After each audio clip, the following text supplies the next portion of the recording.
First of all, ladies and gentlemen, I want to apologize for you, the media, for taking as long as we've taken to get to you. It's been a long and full day. We had a meeting of the regional security system this morning. Commander Sherlin is with us. As you know, we had Prime Ministers Gonzalez and Prime Minister Mitchell present, the Attorney General from St. Lucia, the Deputy Commissioner of Police from St. Vincent, and others, Commissioner from Police from Grenada. And then we had teleconferencing in with us the Chairman of CARICOM, Prime Minister Harris, Prime Minister Gaston Brown of Antigua, Prime Minister Skerrit of Dominica. So we pretty much had a full house of the RSS treaty countries. And we started the day in this way because what Barbados faces is really not unique. All of us across the region are facing similar difficulties with respect to the presence and prevalence of guns, particularly automatic weapons within our system, and also with respect to certain types of trans-border criminal activity, which in fact go beyond the immediate southern and eastern Caribbean. And we recognize the importance of working together on a number of key issues. Suffice it to say that I want the country to know that we then transitioned into a National Security Council meeting of Barbados, and we are satisfied that we have in place and will continue to put in place the range of measures that are necessary to keep Barbadians safe in our country. Government's responsibility is to act in accordance with a number of particular areas. We will act with respect to funding. We have continued to do so and will continue to do so. We will act with respect to the legislative agenda, and the Attorney General will speak to a number of major pieces of legislation that over the course of the next few weeks and months he will be rolling out, and which, by the way, others across the region are also facing similar issues, and we will have a cooperative approach on the legislative agenda. We will act with respect to the increasing of resources for the law enforcement, and in fact I would have already announced an increase in the number of judges to be appointed to deal with the criminal backlog, but the major problem has been as a result of the inability to get back into the courthouse because of the environmental problems which we came and found immediately upon taking office that prevented and precluded us from being able to use the law courts at White Park. We will continue, however, to ensure that those resources are put in place and that they can be operationalized as a matter of urgency, because one of the major concerns of the police continues to be the number of persons who are in fact being held again for serious offenses in this country, who are on remand, who have been released from being on remand and who have received bail, so that you have repeat offenders in circumstances where the police have already brought these persons before the courts within recent months, in some instances for murder and in other instances for firearm offenses. But we will also allow, in addition to those things, a determination to take place on Monday with the social sector agencies, because we also recognize that there has to be a whole government approach, and that the circumstances under which people live and the conditions under which people live, the ability to work and to earn, are also impacting on the manner in which people see and do things that they should not see or they should not do. And suffice it to say that at this point. And then, of course, the government must act through its agencies, through the law enforcement agencies operationally, but we also have some institutional issues to resolve. Our government will establish an anti-corruption and counter-terrorism entity within the Ministry of National Security to supplement the work of the police. It is not going to be a huge agency, but it is critical that people come to work every day to fight corruption, because that is part and parcel of the cancer of what we are fighting in this country with respect to matters that I think the Commissioner, as far back as 3 years ago, pointed out to the difficulties that they have experienced with respect to the port and other areas with respect to guns coming in. We need to get on top of these issues institutionally first to be able to go forward. Secondly, we are satisfied that the greatest cannibalization of the Royal Barbados Police Force took place in the last few years. It cannot be allowed to happen again. You cannot attack an institution and expect it to prosper. More policemen carried the Commissioner of Police, not only this one, but the Service Commission and others to court, and the Attorney General, and they do it institutionally, largely because that's who you sue when you're suing. But as a result of a determined nation by them that they were being unfair with respect to promotions and operations within the force. And let me be a little more blunt. You cannot have commissioners of police, successive commissioners of police. I step back, my dear friend. The former commissioner, Mr. Dottin, and the current commissioner, Mr. Griffith, making recommendations for promotions in the police force based on their perception of performance and merit and discipline, and then you have a police services commission completely ignoring those recommendations, choosing to promote whose criteria known only to them. But if I was somewhere else, I would speculate and tell you what that criteria is, in my view. And I expect, I don't know how long I have in this thing called politics. I really don't. But what I do know is that I am not prepared under any circumstances whatsoever to compromise the integrity of the Royal Barbados Police Force. And to that extent, I've said to the Attorney General that our promise in our manifesto for the establishment of a Protective Services Commission must happen sooner rather than later, and that it must take into account not just the police force, customs, immigration, and the other law enforcement agencies, but we have to do it because the last thing that the last government did on the eve of calling an election was to reappoint a Police Services Commission for 3 years, knowing full well that an election was due, and knowing full well that that Police Services Commission had already been the subject of contentious behavior. By the August after the reappointment of that commission, the person who now serves as General Secretary of the Democratic Labour Party was embarrassed, in my view, into resigning as Chairman of the Police Service Commission, so that a man moves seamlessly from being the chair of the Constitutional Commission into the partisan role of General Secretary of the Democratic Labour Party. And in the meantime, before all of these promotions for the last, 2, 3, 4 years, to be of these good leaders. And people have even made mock sport at me that I had a driver who drove me for that time as Attorney General, and that I never got the man promoted. You know why? Because no politician has any right getting involved in the promotion of any police officer in this country at all. And what we have seen with the political cannibalization of the Royal Barbados Police Force is partially what we are playing for, because good men and women have resigned or retired or been taken out in other ways by being overtaken or have cases in court. And in circumstances where we need all hands on deck to fight a problem which is not unique to Barbados, but is indeed endemic throughout the region. Having said all of that, and it is no comfort to those who feel unsafe, Barbados is nowhere near as bad as many of the other countries in the region, even in this month of July. But we are not prepared. I won't repeat myself. We are not prepared under any circumstances to admit that it is business as usual when 8 people can lose their lives in this country in the month of January.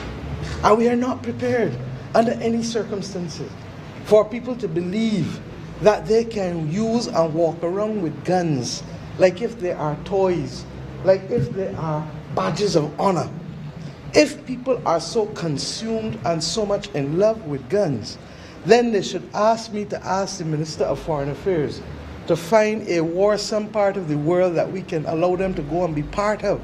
But what they must not begin to believe walk about Barbados with guns and walk about shooting people any part of this country. Not about here. I want to repeat myself, not about here. And if that is what they want to do, then they must understand that we love every Bajan, but you're going to feel the full weight of the law. Because what is at stake is our way of life. And Barbados is not going to be held hostage by people who want to terrorize ordinary people walking up and down through the street, ordinary people moving about the community. And why? And the commissioner and others were absolutely correct. This paper today, that this war of it, a turf war between people living here and across there. Now, how can people living here and across there terrorize the whole country? But the commissioner has given me the assurance, as has the other operational men, that they too feel not about here and that it will be dealt with, because Barbadians must not be held hostage in their own country. And as long as we are here, we are going to do right. I have no interest in any political participation in the force. I have no interest in any special pleadings for anybody to be promoted on gender or any other criteria in the force. The only reason for promotion in the Barbados Police Force must be integrity, performance, and discipline. And that every police officer is our first responder, every customs officer, every immigration officer. And if persons find it difficult to live by those rules, then I suggest that they ask for a transfer or a retirement. Because what goes forward from here on in will be an environment that does not reflect the absence of functioning and discipline. And it's just not just the police force. We just met with the customs too. There are systems that have not been dealt with. You can ask the other officers in here for 10 years, 12 years, 9 years. Protocols that have not been updated. Information that has not been done such that no wonder the commissioner complained about the ports of entry. And all of these things we are now having to take control of. And if there's one regret I have, is that perhaps I should have taken control of it from day one, but I was focused on the economy fully and the debt. But rest assured that the government's full attention, and that is why both the Minister of Home Affairs and the Attorney General have been tasked to be able to carry the weight that they need to carry and to ensure that the government is in a position, just as I did on a previous occasion, to say to Barbadians, you must be able to walk your country safely. And if there are people who want to challenge that, I can't tell you whether it will be resolved in a day, a week, a month, a year, or two, but it will be resolved, because this country is not going to be taken or held to ransom by people who otherwise cannot do better. Our responsibility as a government, I've laid out in terms of funding, legislatively, operationally, law enforcement, social services, etc. But understand this, and I say this to Mr. Pisa and others who want the details of a plan. Take some advice from somebody who is a little experienced like me. Nobody who is in law enforcement comes and reveals their plan. It is like a Bajan playing dominoes, pulling a hand and skinning up the hand on the table and say, well, let me play. So that all they do is to reveal to the public their lack of experience. And what the country must be assured of is that these goodly gentlemen have things under control. What they need to know is that legislatively, we will do what we have to do, and that in terms of the priority of the claims on public expenditure, and I don't only say this today, in May of 2016, the government, the party to which I belong, laid a document out called the Covenant of Hope. And on page 26 of that, it lays out the principles of fiscal governance. And the first claim on public expenditure, we state then and continues to be law and order. And therefore we accept that those things that are necessary, and it hurts me that things that the police force needed and the Customs and Port Authority needed for the last couple of years, do you know that they've been ignored? The Customs Department is significantly short because there were no appointments made to Customs for the last 5 years. And we then begin to wonder what condition Barbados was in.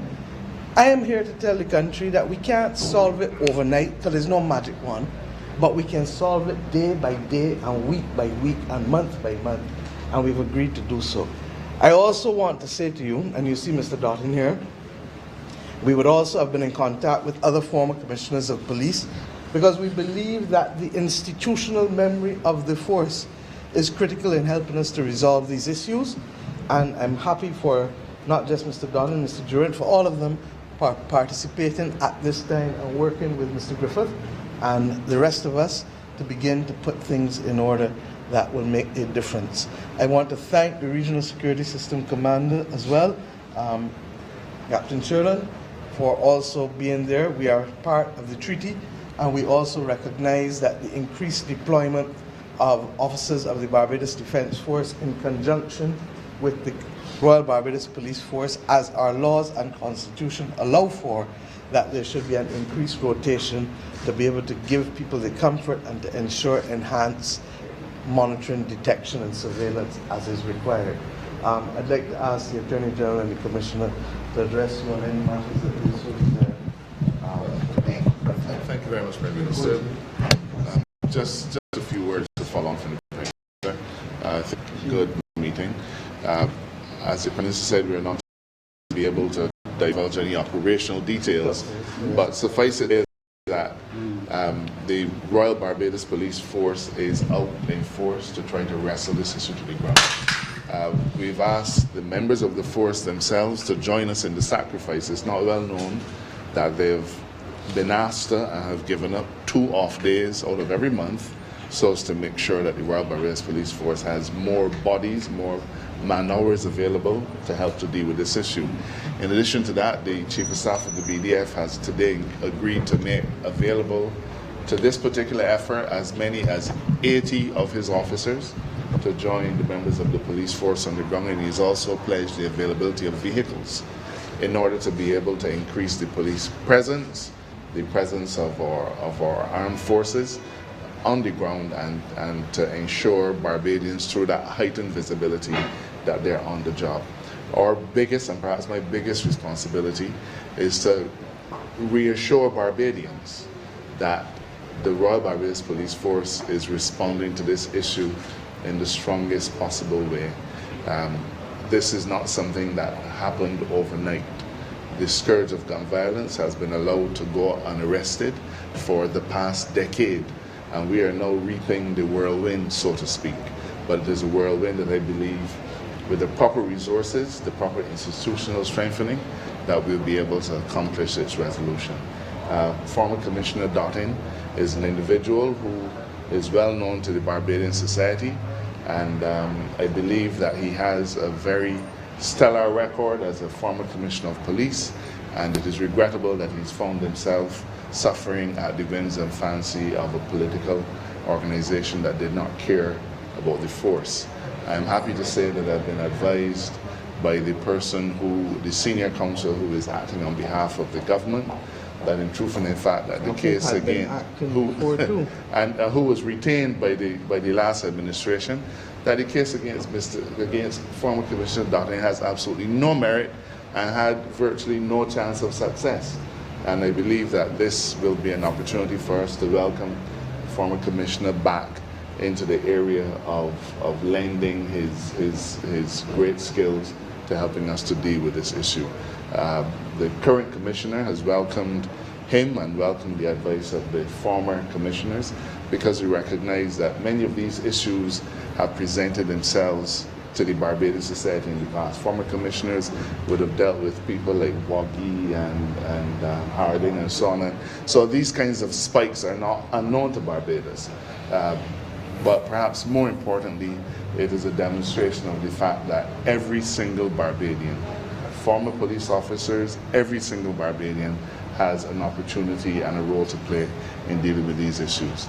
The Prime Minister, as I've indicated previously, has agreed to commit further financial resources to the Royal Barbados Police Force so as to enhance their capability in dealing with these issues.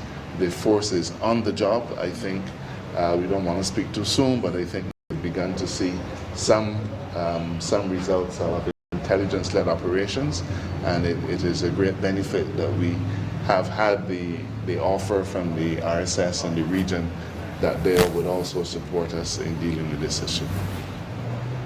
The Prime Minister and the Attorney General have said it all. I would just want to reassure Barbadians that the Royal Barbados Police Force will make sure that their safety is well in hand, and that they are free to enjoy the entire country of Barbados without having to worry too much. I can assure you that the members of the Royal Barbados Police Force had indicated that they are going to do everything in their power to ensure that they wrestle the matter before to the ground, and so Barbadians should not, I'm not saying they should not be concerned, but they should feel safe to move around. I would take this opportunity to also to seek Barbadians to be civic-minded and give whatever information they can give to the police. We cannot do it alone. We need all Barbadians to come together and support us in our fight against this outrageous crime. Thank you. Thank you. What I would like to say before taking one or two questions, that I really do want to commend the police. The AG made the point that we've already started to see some signs of success. And Commissioner, we want to thank you and to thank your officers also for agreeing to give up the additional 2 days per month. The bottom line is that I have been around long enough to know the spikes in crime that we've had. And generally speaking, we were able in the early 90s, we went through a rough period. By the end of 2006-07, we had reduced burglaries and robberies to 1/3 and 1/4 of what they were in the 1990s. And while I haven't checked recently, Commissioner, I suspect that they are still below the numbers that there were in those early 1990s. What has risen is automatic weapons. And I believe in October, in speaking to the country, and I certainly remember your newspaper leading with it, I indicated then that there are 3 things in life that I don't like and don't want around me: hurricanes, earthquakes, and automatic weapons. So that when I speak in the terms in which I speak about the guns, Barbadians need to know that we are serious about it. Guns are not part of our culture. And men and women don't need a gun to make them feel like a man or a woman. All they do is to kill people and to hurt and maim people. And the last time I checked, when you're dead, you're dead. There is nobody here in Barbados or elsewhere in the world that can bring back the dead. And we see the same young people and their families cry tears, buckets of tears. But it is too late. It is too late. And I can only appeal to the country, to families, to the priests. We have agreed that next weekend, not this weekend, that we will have a weekend of prayer, not because we believe that it will solve anything out of magic or that faith alone will solve things, but we feel that people need to reflect on where we have come and where we are and what are the things in this society that we need to look at and see how best we can treat to it. And then we need also, yes, to send up prayers, because there is value in faith as well. But we need to be able to understand that all of us are in this together. And we are getting the country at this point. We are beginning to see the changes in the economy. We are beginning to see the things for which people are sacrificing beginning to turn around and to make a difference. But we need now to ensure that a few people in a fight between here and there, hither and thither, not even yonder, here and there, for them to stop terrorizing a whole country. And I only ask that parents, community groups, sporting groups, cultural groups, churches, workplaces, all of us understand that we have a role to play To that extent, as I said, we are going to have a more coordinated approach on the social sector, but that is a discussion for another day and another time. But I just want to thank all of these officers. It has been a long day for them. The Minister of Foreign Affairs has also been included in the discussions because there are going to be some instances where we need outside assistance, and when we do, we will go for it. Barbadians have never been too proud to do the right thing, but we will take control of those who want to believe that guns are what they're about. And if that is what you're about, that is not what we're about, not about here. Are there any quick questions before Prime we... Minister, do you think, or can you say how close we are to needing the outside help that you said we might need eventually? We're not needing it at this stage, Barry, but I said if we ever need it, we will ask. For example, these are the things, and I thank you for reminding me. The last government presided over a situation where the Forensic Science Center has been effectively shut down for what, 6, 7 years, 8 years? Can't work. And what we discovered is that the capacity to send stuff overseas was putting a significant drain on the police and the coffers, and we've agreed that it has to be repaired within the next few months. The difficulty is it takes about 4 or 5 months to do, and even when we finish it, we may not have all of the equipment that has not been working for 7, 8 years. It all has to be tested. We can't send in anybody to test it until we solve the environmental problems. In those instances, if we need dedicated forensic science assistance to supplement what we have, we'll ask for it. There are other instances where customs needs information from other governments that they're not getting. The Ministry of Foreign Affairs is going to ask for it. If we need dedicated assistance with ballistics, we'll ask for it. So I'm only saying that Barbadians and Barbadian resources are not the only thing that we are relying on to resolve these issues. But as it relates to a request for RSS men on the ground like we did after the prison, we're not in need for that kind of assistance, quite frankly. We are comfortable and confident that the Royal Barbados Police Force, supplemented by the BDF, are equal to the task. We are also satisfied that what you have seen play out for this month is a turf war, as the Nation's front page said today, and that in those circumstances that we will continue to deal with getting that turf war and the foolish reprisals, because they're foolish, hot-headed reprisals, and where does it lead them to be? You find somebody who can raise the dead yet? No. Foolish, hot-headed reprisals. Prime Minister Motley, you stopped short of saying the reasons you believe some of the promotions and decisions were made inside the police force. Is there a direct link between the political cannibalism, as you called it, and some of the turf war and the violence that we're seeing play out between those decisions and the political cannibalism? I don't think that there's a direct link in the sense that because of those decisions in the force, these shootings happen. But what has happened is that the force is not as strong as it could otherwise have been and should otherwise be. And therefore you're asking men and women to work in circumstances where they're not performing at their optimum levels because they're not being given the opportunities so to do. And because, I feel for 2 commissioners of police. How do you lead a disciplined force? You in good conscience send up recommendations. The others here can answer whether any previous Attorney General ever interfered. Go and ask any of the previous commissioners of police as well. In anything called appointments or promotions, Dale was one too. How all of a sudden the recommendations of the #1 person, and under our system, there is some level of delegation of authority, isn't there? So how then do you reject the legitimate request for promotions from not one commissioner? If it was one, you might say, all right, well, I didn't like how he looked. But then a second commissioner of police, over a period of time, the same services commission, and then by accident or quirk or coincidence, the chairman is now the general secretary of the Democratic Labour Party, who is all of a sudden found their voice in the last 2 days to tell us, look for a plan. Ask the chairman what was his plan when the promotions were approved. Well, in the spirit of being solution-oriented, could you tell us what's the plan in terms of getting these promotions through with immediacy? But with all due respect, I just said that we have to have a Protective Services Commission that is impartial and that treats to the disciplinary needs of disciplinary agencies, not just the police, but customs, immigration, security guards, fire service, prison authority. and the Ford Constitutional Review Commission, chaired by Sir Henry Ford, and having other eminent former Barbadians, attorney generals on it, recommended that we establish a Protective Services Commission. So that this is not a new recommendation, but regrettably, like so many other things, it has taken long in coming. But the paper, the initial paper, has come to Cabinet. The drafting is now with the Chief Parliamentary Council.